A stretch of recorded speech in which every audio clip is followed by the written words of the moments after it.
विजय राहिला आत तिथं.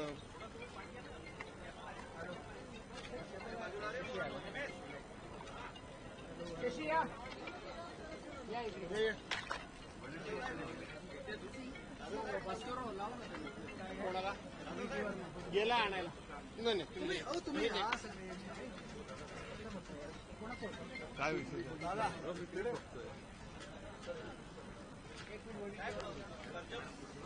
करा सुरू. एक मिनिट वडेट्टीवर येतात. एक ते करा सुरू तुम्ही. अरे हा माहित पडलं. हा कोणाचा माहित आहे छोटा?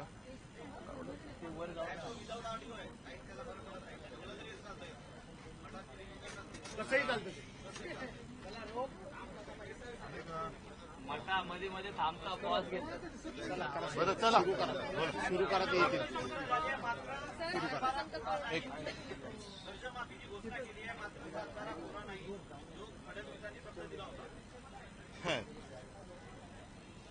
हा अत्यंत महत्वाचा मुद्दा तुम्ही तुमच्या प्रश्नातच विचारलेला आहात.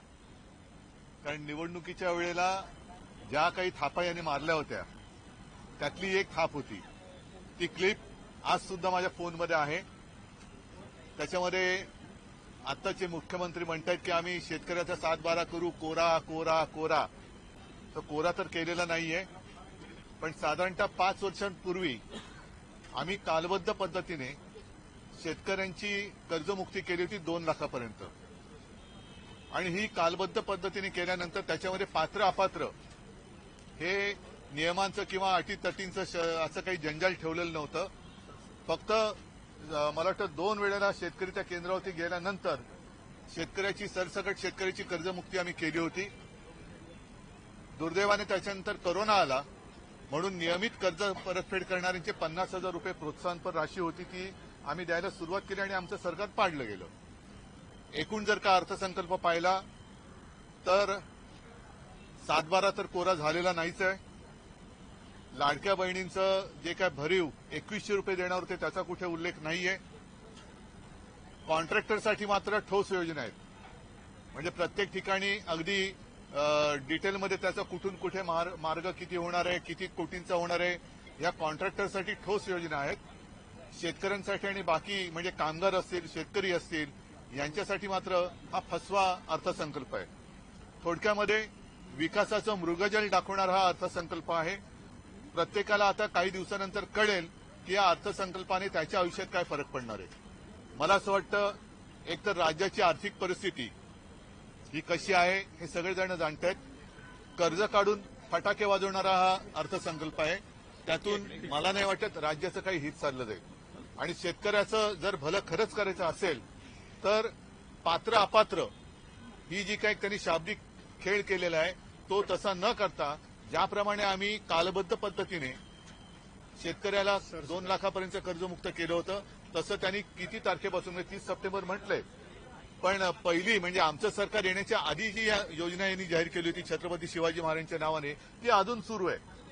अर्थसंकल्पामध्ये वारंवार 2047चा उल्लेख झाला तर आत्ताची कर्जमुक्ती 2047 पर्यंत तरी पूर्ण करणार का हे मुख्यमंत्र्यांनी स्पष्ट शब्दात सांगावं की या तारखेपर्यंत ही कर्जमुक्ती आम्ही पूर्ण करू. कर्जमाफी सोडून दुसरं वेगळं काही जाणवलं तुम्हाला या बजेटमध्ये?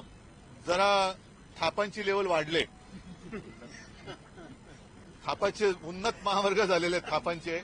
मी म्हणजे म्हटलं ना की विकासाचं मृगजळ 2047 कोणी बघितलेलं आहे. आत्ता शेतकऱ्याच्या हातात काय पडणार आहे, आत्ता जो मध्यम वर्गीय आहे त्याच्या हातात काय मिळणार आहे, जो नोकरी करणार आहे, नवीन जी तरुणी आता शिक्षण घेऊन नोकरीच्या शोधात जाणार आहेत त्यांना काय मिळणार आहे.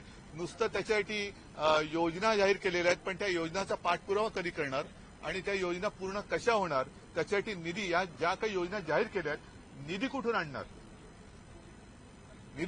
म्हणून मी म्हटलं ना की कर्ज काढून फटाके वाजवल्यासारखा अर्थसंकल्प आहे. तो साहेब लाडकी बहीण योजना सुरू राहणार म्हटलं मात्र जे 2100चं आश्वासन दिलं होतं हे कुठेही या नाही ठोस त्याच्यामध्ये काहीच नाहीये. मी म्हणूनच म्हटलं ना की कॉन्ट्रॅक्टरसाठी ठोस योजना आहेत. किती हा महामार्ग किती हजार कोटींचा असेल, तो महामार्ग किती हजार कोटीचा असेल, त्याच्यानंतर हे सगळे रिंग रोड हे रोड ते रोड.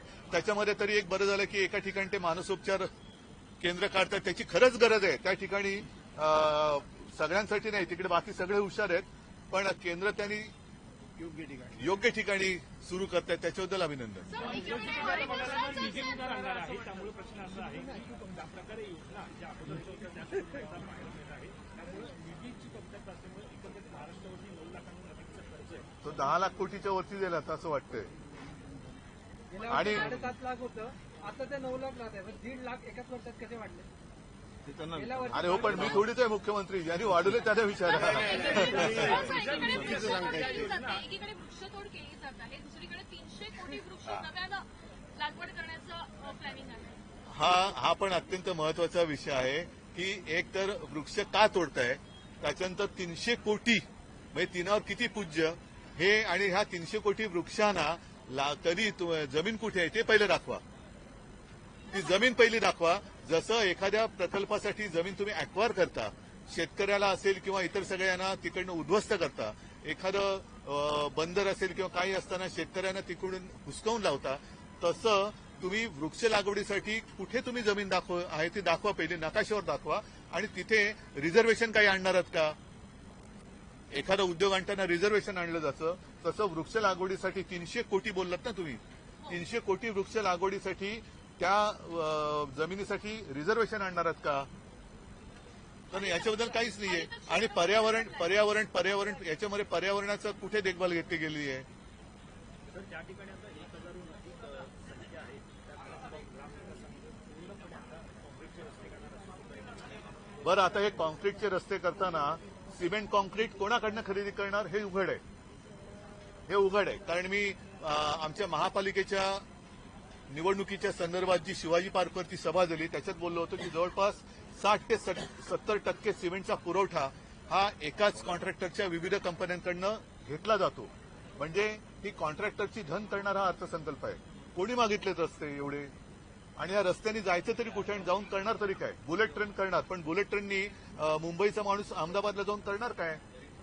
त्याच्यामुळे आता जी गरज आहे त्या गरजेसाठी या अर्थसंकल्पात काही हाती लागते असं मला काही दिसत नाहीये. योजना तर सुरू राहणार आहे, पण याच योजनेचा लाभ अनेक लाडक्या भाऊंनी देखील घेतलेला आहे. त्यामुळे या सरकारची अनेक मोठ्या नाही बघा, आता हा थोडा विषय वेगळा आहे. आता आपण अर्थसंकल्पावरती बोलताना मला असं वाटतं कर्ज असताना आता ही जी नवीन निधी घेतली जाणार आहे आणि वेगवेगळ्या नाही, हा निधी आणणार कुठून? म्हणून मी परत सांगतोय की कर्ज काढून दिवाळी साजरी करण्यासारखा हा अर्थसंकल्प आहे. शेवटी हे कर्ज हे 2047 साल दाखवलं तोपर्यंत यांचं सरकार टिकणार नाहीये, भाजपा टिकणार नाहीये. मग 2047 पर्यंत जे काही कर्जाचा डोंगर राज्यावरती लादणार आहेत ते कर्ज फेडणार कोण, कसं फेडणार?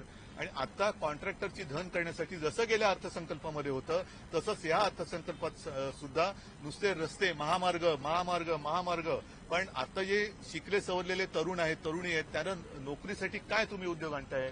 एआय म्हणजे काय? नेमकं कशात त्याच्यात नोकऱ्या मिळणार आहेत? ह्या कुठेही त्याच्यात सविस्तर उल्लेखच नाहीये. तुमच्यामध्ये हा जो अर्थसंकल्प मांडला आहे, हा अर्थसंकल्प सर्वसामान्य कंत्राटदार की उद्योगपती कोणासाठी दिलासा आहे? नाही, सगळ्यांसाठी आहे. आणि कर्जमाफीचं सुद्धा मी शेतकऱ्यांना सांगेन की हे लबाडा घरचं अवतरण आहे. अजूनही त्यांनी 2017 का काही साली जी केली होती छत्रपती शिवाजी महाराजांच्या नावाने कर्जमुक्ती, ती चालू आहे.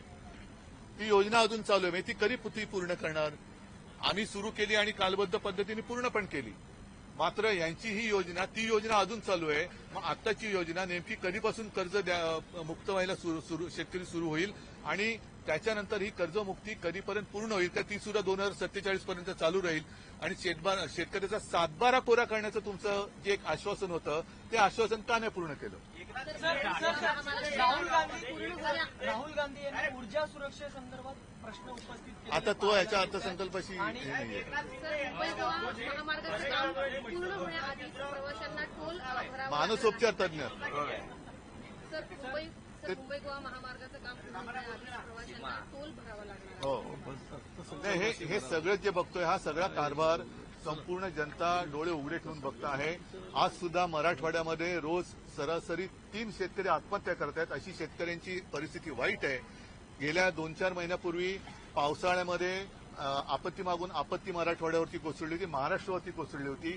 त्या आपत्तीसाठी जी रक्कम या सरकारने जाहीर केली होती ती रक्कम शेतकऱ्याच्या खात्यात, शेतकऱ्याच्या हातात किती मिळाली याचा पहिल्यांदा आम्हाला त्याची माहिती दिली पाहिजे. त्याचं पूर्ण सविस्तर अभ्यास करून जर का मुख्यमंत्र्यांनी माहिती दिली, त्यांनी ते सांगितलं तर याची जमीन वाहून गेली तर 3 लाखापर्यंत मदत करणार. ते 3 लाख दिले गेले का? इतर शेतकऱ्यांना जे काही मदत त्यावेळेला त्यांनी जाहीर केली होती ती दिली का? तर जर ती दिली नसेल तर तुमची ही 2 लाखापर्यंतची का होईना ही कर्ज माफी जी आहे ती ठाप आहे. त्याच्यामुळे आपत्तीग्रस्त शेतकऱ्यांना जाहीर केलेली मदत किती पोहोचली हे सुद्धा त्यांनी जाहीर केलं पाहिजे. बाळासाहेब ठाकरे राष्ट्रीय स्मारक कधीपर्यंत सुरू होईल असं आश्वासन देण्यात आलेलं आहे आणि त्या संदर्भातला निधी देण्याचं काही आश्वासन तुम्ही बघितलेलं आहे. आता ते काम त्या ट्रस्टचा अध्यक्ष मी आहे आणि ते काम पूर्ण होणार ते सांगतात. त्याच्यामुळे याच्यातनं तुम्हाला अर्थसंकल्पातला फसवेपणा कळेल. चला सगळ्यांना धन्यवाद. धन्यवाद. जय महाराष्ट्र. अर्थसंकल्प पेपरलेस करण्याचा प्रयत्न होता, मात्र भास्कर जाधवांनी